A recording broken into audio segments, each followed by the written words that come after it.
Hello good people of YouTube, Mountbatten here, back with my Wichita second impressions video, and here's the armor layout of the Wichita. I forgot to put this in the first impressions video, but it's 27mm all the way around with a 152mm belt, and here's its citadel. It is above the waterline, so it's not too bad in my opinion. As you guys saw in the first impressions video, I did actually take on 3 ships at a time with well, more than 3, actually 4 ships with this ship, and I sunk 2 of them. So pretty good performance overall in the armor department. I mean, it's okay. It's good for tier 8, but I mean, getting up tier to tier 10, it's a little rough there. So after playing this ship quite a bit over the weekend, well, my views on it haven't changed too much. I have thought of a couple things that this ship probably needs or should have had before it got released as a premium. So the thing about this ship is, of course, it's a tier 8 American cruiser, heavy cruiser, and it does have the 203mm guns. However, it does not use the super heavy shell. It uses the same shell as the New Orleans, so it doesn't quite have the punch that, well, the Baltimore has. It's pretty much a Baltimore with a weaker punch, if you will. Now, it does have the same pin angles, so it does get the American pin angles, but the shell just, it doesn't have the same punch that the Baltimore has. Now, I didn't realize this at first because I don't really play American heavy cruisers. I've played American light cruisers all the way up to the Worcester, but I haven't really played American heavy cruisers. I do have the Salem because of all the coal that I got for the Christmas event. I did get the Salem, and I did play the Salem after that first impressions video for the Wichita, and well, the guns are pretty much the same except for the shell type, and yeah, you can tell the difference. So yeah, so in exchange for not having the super heavy shell, what you do get is a very maneuverable and rather stealthy Baltimore, pretty much. As you guys know, if you equip the first rudder shift module, you can get your rudder shift time to 4.8 seconds, somewhere in there, which is very, very maneuverable for an American heavy cruiser, and it is very good at dancing from shells that get fired at you, and that's pretty good because you will be getting up tier to tier 10 a lot in this thing, so you can dance pretty good. And it is also pretty stealthy. I have my detection range down to 9.5 kilometers. That is with the concealment module and the captain skill. Now, I know a lot of people are saying, I should just spec into full maneuverability because you can get like a freaking full-on meme shift rudder shift time of 2-point-something seconds. Yeah, with the second rudder shift module, you can get her rudder shift time down to 2.9 seconds if you want to have pretty much a large destroyer on your hands. But I didn't do that. I went with the best of both worlds. A 4.6 second, 4.8 second, whatever it is, rudder shift time on top of a 9.5 kilometer concealment range. And if you do that, you can escape a lot of, well, crappy situations with the Wichita, and it's very, very good at that. And for that reason, I do feel this ship is one of the better tier 8s to face tier 10 ships in, because you can simply pretty much choose your which ships you want to engage with that detection range and that rudder shift time. And it also is pretty fast. It's 33.6 knots before you add the speed flag, which will boost it on up to 35 knots. So you can quite literally just run away from most of your problems at tier 10, unless you come across a French cruiser or a destroyer. And on top of that, you do also have radar, whose range is 9 kilometers, and if you do the same build that I do, you can have a 9.5 kilometer detection range, so there's only half a kilometer where whatever is detecting you cannot be detected by your radar. Now, that being said, that is of course the plus sides to the ship.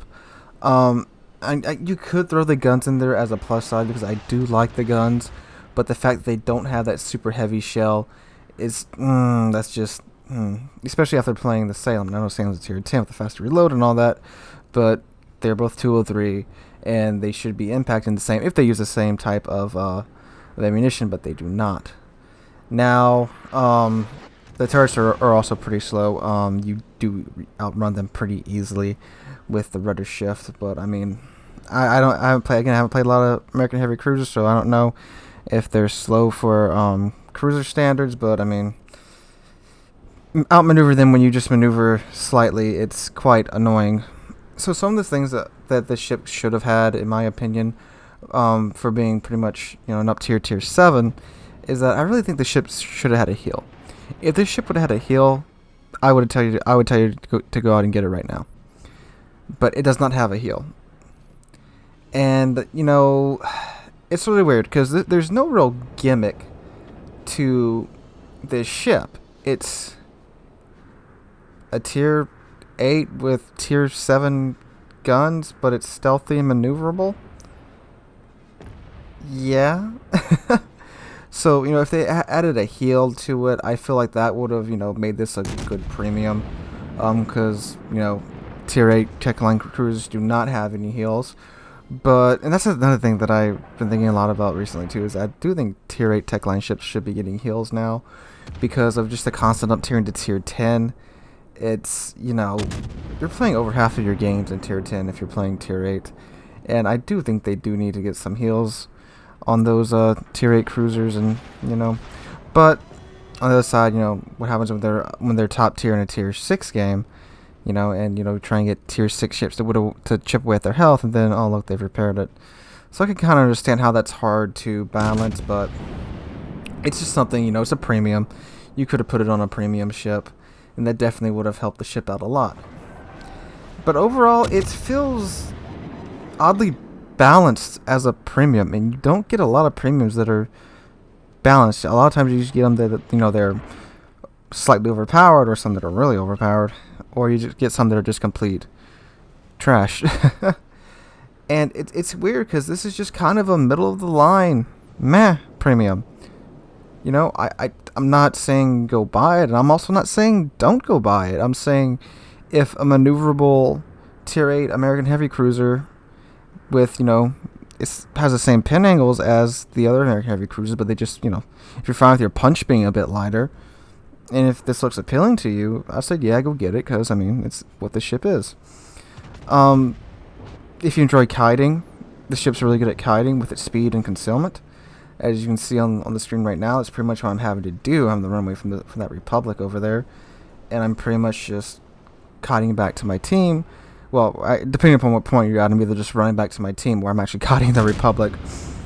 But yeah, it's weird. It's a really weird situation for me, because I don't dislike it, but I also don't like it all that much. I'm fine playing it. I don't not enjoy playing it as I do with some ships by the time I get to their second impressions.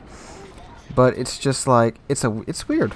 It's like they haven't actually balanced tier 8 premium, and premium should be balanced, but they should also have something a bit more unique about them, whereas this ship is pretty much the old New Orleans. So yeah, it's weird. It's really weird. Overall, I don't think it's a bad ship. Is it an amazing ship? No.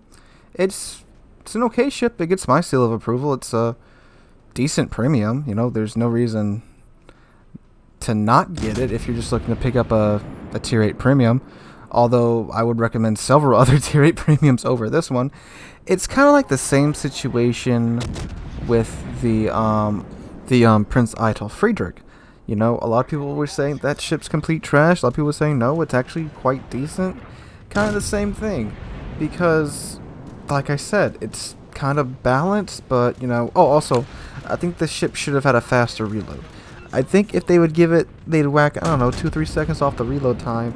That would make up for the guns not having the same punch as the Techline tier 8 203s.